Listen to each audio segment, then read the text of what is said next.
Hi, I'm Shay, and I spent every month of this year working on my painting skills, and I'm here to share everything that I've learned. I'll be sharing my complete digital painting process, along with my most important tips that have helped me in my own journey this year, and all of this could not have been possible without the digital art software Clip Studio Paint, who are sponsoring today's video. Clip Studio Paint is an amazing art software for digital painting, illustration, comics, and even animation. I've been using them ever since I was first exploring the world of digital art, and it's still my go-to drawing and painting software today. It's the perfect software for beginner digital artists as well because of the digital tools like perspective rulers, 3D models, and plenty of free learning resources and tutorials on the official Clip Studio Tips website to support you in your art journey. And if the interface is a little too intimidating, on the tablet version of Clip Studio Paint, there is a simple mode if you are new to the digital art world, or if you're feeling a little overwhelmed by the interface or want more canvas space on your screen. But it's also an amazing software for professional work as well, with Clip Studio's in-depth illustration tools, animation tools, and comic making tools for publication and posting online. I think one of my favorite parts about Clip Studio Paint is their assets website, which is full of like hundreds of free digital brushes and other material that you can easily download and use in your own work. There have been so many free brushes that I downloaded ages ago and that I'll be sharing in this video, and I still use them today because they're just that good. So if you want to try Clip Studio Paint, you can sign up for a free trial today to follow along with this tutorial on any Windows, Mac, Chromebook device, or on any mobile devices like iPad, iPhone, Galaxy, or Android. Clip Studio Paint has truly been a staple of a lot of my own personal projects and artwork that I create for this channel and just for my own artistic journey. They're truly one of the best painting softwares out there, so consider checking them out. I also think that they would make a great holiday gift for any digital artist in your life, so make sure to check them out in the link down below, and thank you to Clip Studio Paint for sponsoring this video. So every project that I work on pretty much starts in my sketchbook. I use my sketchbook as a launching pad / experimenting space to explore new ideas and try new techniques. And through this sort of noodling and goofing around, I find most of my best painting ideas. So if you don't already keep a sketchbooking habit, I would highly recommend starting to use one as a place for just you and your ideas. I find I draw best and feel the most connected with what I'm creating when there are little to no distractions as well, so no YouTube video running in the background or checking notifications every 10 minutes. I recommend putting on some chill instrumental music, grabbing some simple references if needed, set a timer for about 20 minutes and just sketch away and have fun and see what you can create. So my idea for this painting is to create a fully painted spread for my current comic project. I thought it would be impactful to include a fully rendered piece for the climax of the scene, and just because I love painting, so just gives me an excuse to paint. The premise of this painting is that after attempting multiple different spells and failing, my witch OC, Fiona, has finally found the right spell to reawaken her dead Tamagotchi by siphoning life energy from her houseplant. What a great idea. Surely nothing could go wrong. So it's kind of this momentous breakthrough for her, but it's also terrifying to her incredibly concerned boyfriend, Paolo, who is seeing her glow and levitate a couple feet off the ground, which is a pretty understandable response. So after forming this idea and taking the time to sketch things out in my sketchbook, my first tip is to make a digital collage. So this could be scanning traditional sketches and writing from your sketchbook, importing them onto your canvas, gathering inspiration from other artists. You can use text tools in Clip Studio Paint to write more besides these drawings, digitally using the color picker tool to make swatches, explore different brush textures to match the vibe of what you're going for, and just overall experiment and take your idea further. Nothing has to look pretty or finished yet. That isn't the goal. Your goal is to basically create a mood board of what you want your painting to look like. This can be as simple or as detailed as you want it to be, but your goal is to be clear and concise about what you want this painting to be. So I would recommend actually typing or writing out what you plan to do on your board so that you don't get lost in the weeds and your idea doesn't grow so big that you get overwhelmed. So keep it simple. Since I'm doing a full story scene, I I grabbed some references from the actual comic pages, some sketches from my sketchbook, thumbnails, colors I like, and wrote the intention of this piece and what I want the overall mood to be. Tip number 2, references are your best friend. I think this is something that I struggle with, and I feel like a lot of beginner artists struggle with as well, that you feel bad about using references, but they're actually really important and incredibly helpful in creating believable images. There are plenty of resources online to be inspired from. I would recommend sorting your references by inspiration and technical reference. And what I mean by inspiration references, you can pull artwork from your favorite artist, screenshots from movies, poetry, or just whatever captures the mood of what you're going for. They don't necessarily have to be the same subject matter or environment that you want to depict. It just solely needs to be like the creative inspiration for you. This could also be like some sort of style inspiration if you're looking to change things up. And then also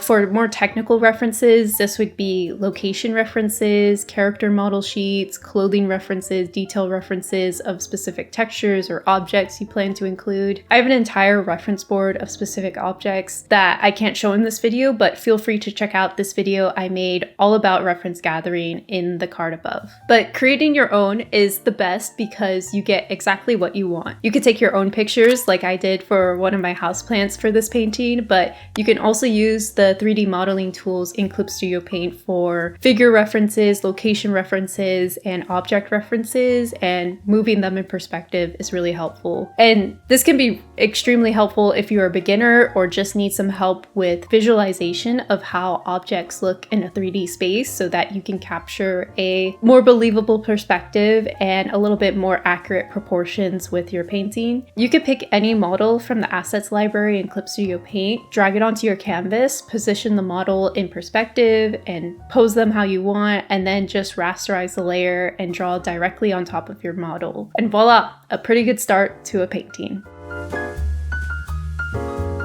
Okay, so before we move on to the next step, I want to share some of my favorite brushes for sketching, inking, and painting. I love the way Clip Studio Paint brushes interact with each other and their customizability, and just the wide variety of traditional textures you can achieve with even just the default brushes that come with the software. So here are my current favorite brushes that I use in most of my paintings. Number 1, we have the default gouache brush in Clip Studio Paint. This is my favorite brush ever. I love to use it for rendering and just painting in general. I love the square shape of the brush and the texture of it. It's just my favorite thing, and I love just how it interacts with other colors. The mixing settings on it are just perfect for what I need with how I render my paintings. And then second, we have the default dense watercolor brush in Clip Studio Paint. I really like this brush as well for laying down flat colors. It makes paint application super smooth and watery, of course, because it's watercolor brush, but it still leaves room for some of that watercolor-like texture. And then I have the rough texture brush that I downloaded for free from the Clip Studio Assets website. I used it recently in a wolf painting that I did, and I just loved using that rough, scratchy side for the edges of these wolves and the texture of the grass. It's just like the perfect sort of scratchy textural brush that is great for like finishing touches and even just like laying down a super like rough and scratchy background. And then we have my favorite brush for doing line work, which is a copycat micron brush that I found on the Clip Studio Assets website for free again. There's so many great free resources on the Assets website. I really like to use this brush specifically for line work because it adds like a little bit of texture to line work so it doesn't feel too clean, and it really makes me like it as someone who is not a huge line work person. It's a really great foundation for my drawings, and I just like to use it.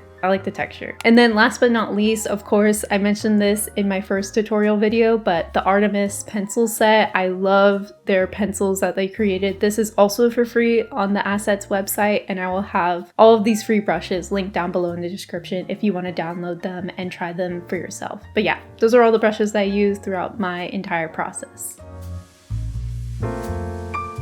My third tip is to really take your time with figuring out the composition of your painting. I think your composition is the foundation for your entire piece. You could be really great at technically rendering out all sorts of details, but if there isn't a clear story and design behind it, it may just fall flat and you just did all of that rendering work for something that doesn't really have a story to it. So much of the story you communicate is held together by a clear composition and shape design. For now, I'll walk you through my general thought process, but I highly recommend looking up additional resources on composition and 2D design. This is an area I'm still trying to focus on for this year, and with my own painting, I'm still actively studying this. So first, I want to set up some thumbnail panels that are the same ratio of what I plan for the final piece to be. If you're planning on doing a square canvas or maybe like a 9x12 or an 8x10, you want to make sure that you are doing thumbnails at that ratio so you can plan accordingly. So the final illustration for me will be a 16x9 canvas. So I selected the rectangle shape tool, and this is what's really cool in Clip Studio Paint is that you can alter the aspect ratio of the shape in the tool properties. So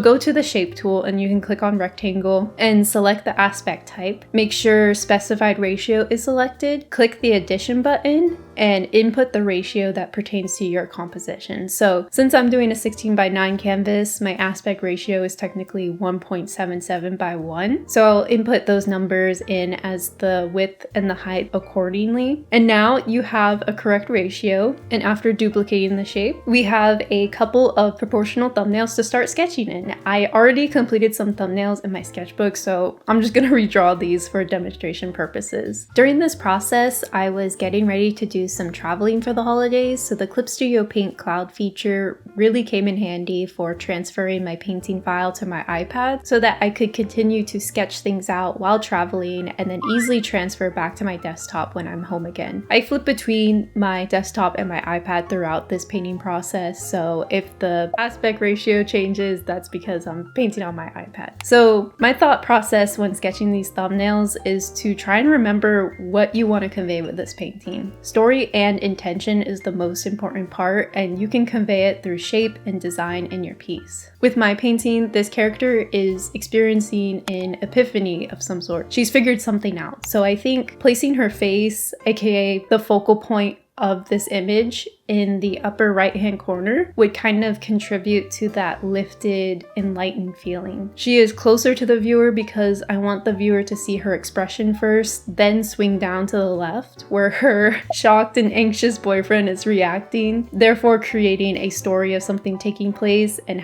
actually having kind of movement throughout the piece as the viewer sees the whole story. I'm thinking about camera placement, shapes, and silhouettes a lot during this process. I found that studying film stills, golden age illustrators, and designers can really help with improving your composition and the way you think about visual storytelling. Your value structure in your composition is also incredibly important for clarity for your viewer. So think about where your light source is or where your multiple light sources are coming from and how they will interact with your subjects, or how you can kind of like set them up for some really interesting and impactful value breakdowns. So like think of yourself as like you're actually like setting up a photo shoot and where you want these lights to hit your models. A simple idea to keep in mind is the idea of light on dark and dark on light. My character is being silhouetted by the morning sun, so her figure is dark on a light background. Therefore, she reads more clearly to the viewer. In the reverse ways, bits of the glowing magicalness stuff are light on dark on the composition. So there's enough contrast for our eyes to distinguish the objects. And since I'm still actively working on this area of my artwork, professional advice I've received on my work is to do black and white film studies to learn how artists can compose a shot to tell a story. Break down the value structure of a film still, ask why subjects are lit a certain way, how are they positioned in the frame, what is this telling us about the characters or what's going on. Actively asking yourself questions about why something is designed a certain way and what feeling is evoked is incredibly helpful in implementing what you learn into your own artwork. You can also study composition by just taking your own pictures with your phone. Photography can be a more efficient way of learning 2D design principles, so whenever something catches your eye throughout the day, try capturing it at different angles and point of views, asking yourself, how does the composition of the image change the way the subject is perceived?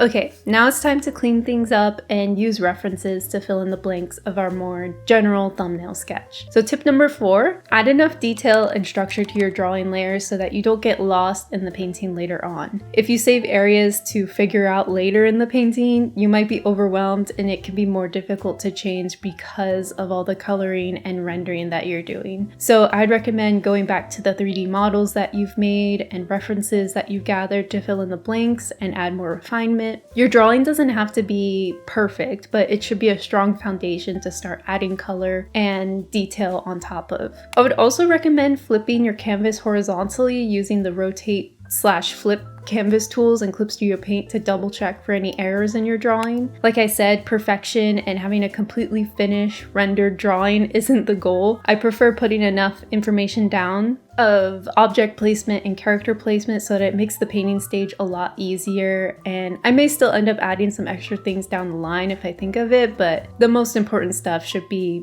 like structured out and the placement should be figured out. Okay, and now moving on to figuring out your colors. So tip number 5 for your color palette, remember the mood, the time of day, and the location of your painting to understand how colors will affect each other. So what's happening in the story, how will the colors share more about the characters and their environment, what's the time of day, like all those important questions to ask to figure out what colors will match more closely to what you want. So in my painting, this event is happening in the morning, so we have a lot of warm yellow light coming in through the window. This is where references really come in handy so you can get an accurate idea of how your specific time of day looks in the environment that you chose. And your creative references can give you some guidance on colors based on the mood you're going for. So Fiona is performing a spell, so I want the color of her spell to stand out from the warm yellow light. So I chose to make most of her magic kind of like this teal blue sort of color and a little bit of purple. I also added some like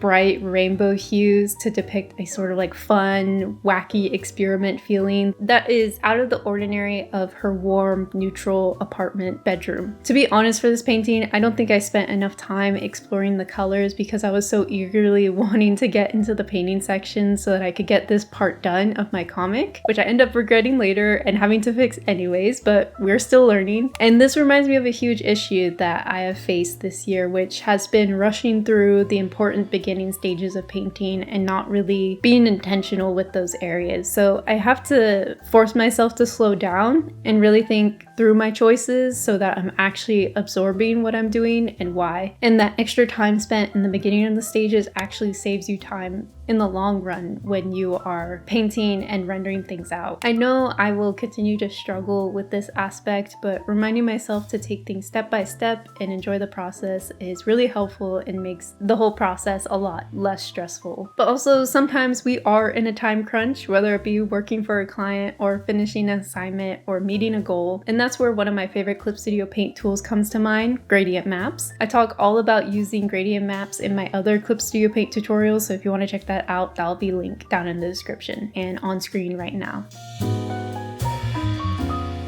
Moving on to actually applying the colors to your drawing. So in the last tutorial, I showed how I first lay down my black and white values and then use a gradient map to color. This is an alternate method I use by starting with the direct color instead of starting with a grayscale painting. So I recommend using the lasso tool and the paint bucket tool to break the painting into different parts. Separate different characters and the background into separate layers. So for this painting, Fiona is on a separate layer, the boyfriend's on a separate layer, and then the background is its own layer. And this leads me to tip number 6. Make sure your values are clear and distinguishable through your color choices. Value and color are linked. You can make a correction layer on top of your entire project and set it as a gradient map with just black and white to check your values and that they're reading clearly. So refer back to your value composition you made earlier to keep you on the right track with your original vision and to keep things reading clearly. One of my favorite tools that I just learned about recently in Clip Studio Paint is the close gap feature in the enclose and fill tool. This is specifically helpful for line art with gaps for putting down colors faster. It saves me so much time, especially when working on comic projects and getting more efficient with my illustrated work, and I highly recommend using this tool. All you have to do is just select the close gap feature and then you can just like fill in areas of your drawing. I also like to use downloaded brushes that I mentioned earlier from the assets store to add slight textural interest and visual interest. This is technically where my rendering process starts, just by adding some slight hue variation in the flat colors, especially in the skin.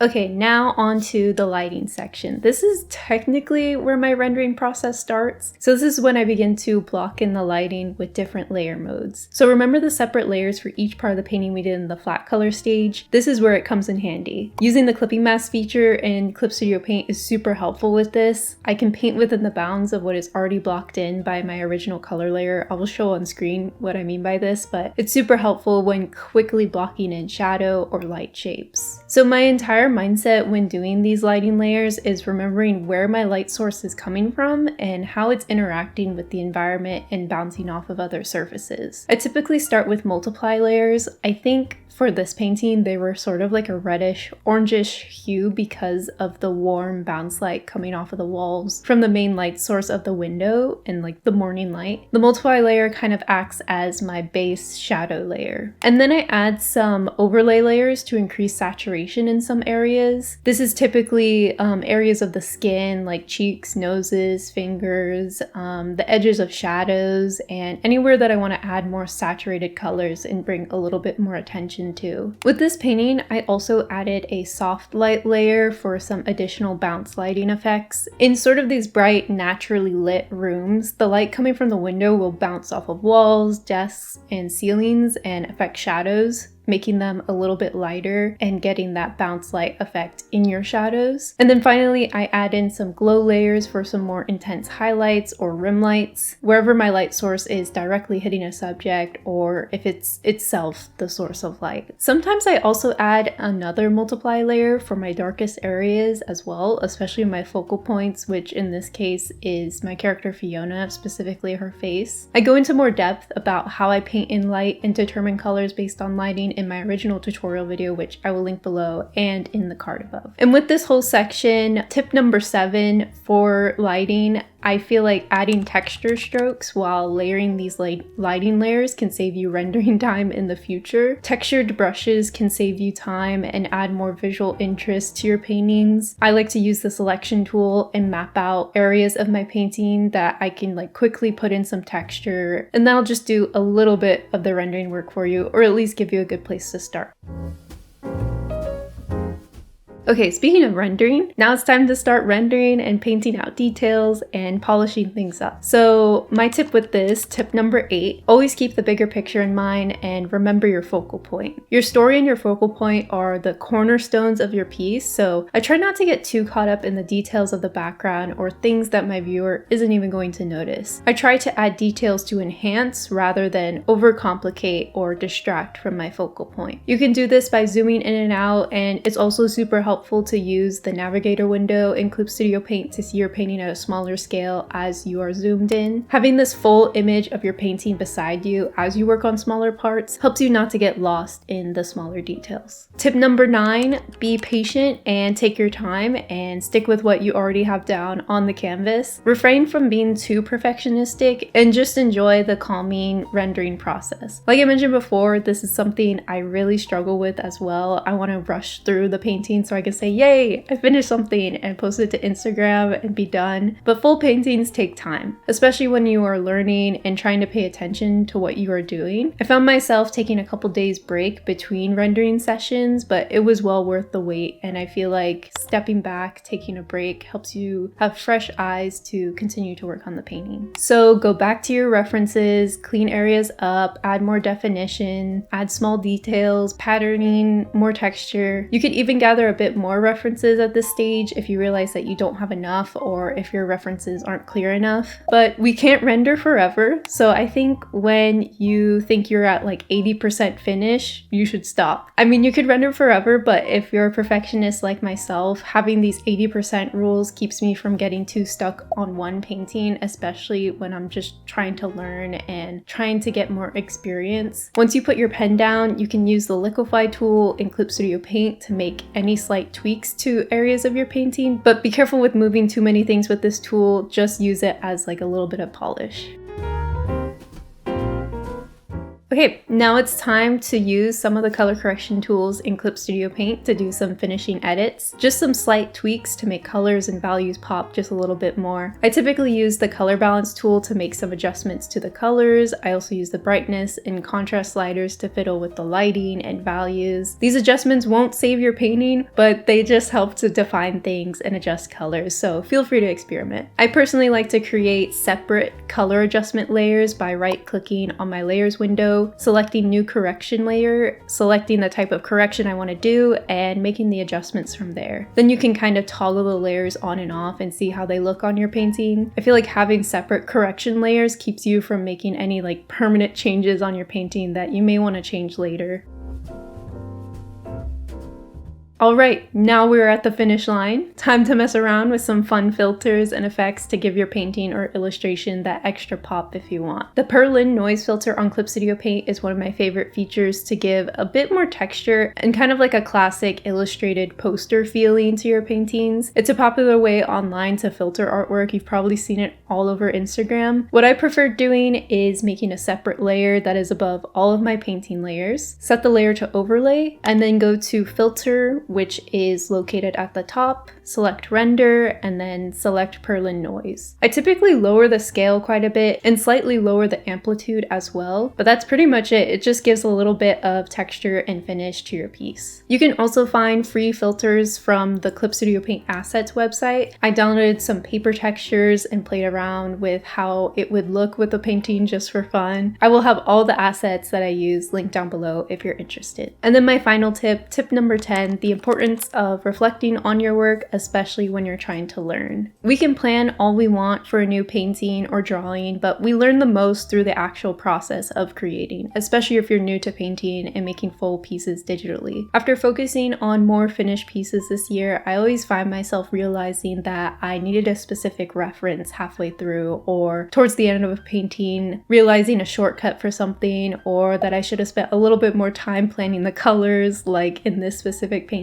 I feel like I could have spent a little bit more time planning how the magic would look and maybe researching more inspiration for that specific part. Interior environments are still relatively new for me to do, so it also would have been beneficial for a bit of more reference on that end as well. So after completing this painting, I'll plan on being more intentional and specific with my reference gathering for the next one. And I think that critical eye is a good thing, and it's how we learn as artists. There will never be a truly perfected process for creating, since creativity can be so hard to plan for or expect, especially when you're still a beginner and there's still so much to learn, and I think it's good to leave room for a bit of spontaneity. So what I like to do is make notes of what I found easy, what was more difficult, what parts of your skills you want to improve on, and study for future work. Sometimes I like to write things down in my sketchbook to refer back to and find tutorials for later and do studies correlating to whatever I'm working on. Learning as an artist is sort of a back and forth process between studying and applying what you know, and if you have a good balance between the two, you will gradually increase your skill. Also, not every painting you make has to be this complicated or planned out. Sometimes spontaneous bursts of inspiration and play can create our best work. I made this simple wolf painting for my partner for our anniversary, and it was super fun to create, and I kind of just let go of the planning aspect of everything just to see where the painting would take me. And I still did some small sketches and thumbnails at first, but the colors and lighting were completely improvised, and I actually really like how it turned out. And also, just one last thing that was really important for me to learn. So this is like a secret number 11 tip, but learning how to paint or draw is a marathon, not a sprint, and taking the time to slow down and be intentional with what you're studying and creating will make a huge difference in your creative development. Tackle one thing at a time, get 1% better with every painting, and in the long term, you will see immense improvement versus just randomly doing things kind of like scattered brain and not being focused with what you're doing. I'm kind of preaching to myself here with this last bit, but with the fast pace of social media and seeing other artists post all the time, we may be pressured to learn as fast as possible to get as good as we can, and this will just set us up for disappointment and burnout and just causing us to lose our relationship with our artwork. So as cheesy as it sounds, enjoy the process and just take things one step at a time and just have fun with it. Okay, that is my complete process and some key tips that I've learned this year with all the paintings I've completed. There's still so much for me to learn, discover, and improve with my digital painting, but I'm incredibly grateful for all of the free tutorials provided by Clip Studio Paint and how versatile their digital art software is. Once again, thank you so much to Clip Studio Paint for sponsoring this video and supporting the channel and my artwork. They are probably my most used painting software, and with the amount of features and capabilities the software has, I think it's a must-have for any digital artist wanting to create their own projects or even work professionally, or if you're just starting out. So check out my tutorial from earlier this year if you want more info on painting in grayscale or just want to see a different demo of my process. And thank you all so much for watching. I hope this has helped you in your own digital painting journey. Happy drawing, and I'll see you in the next one. Bye.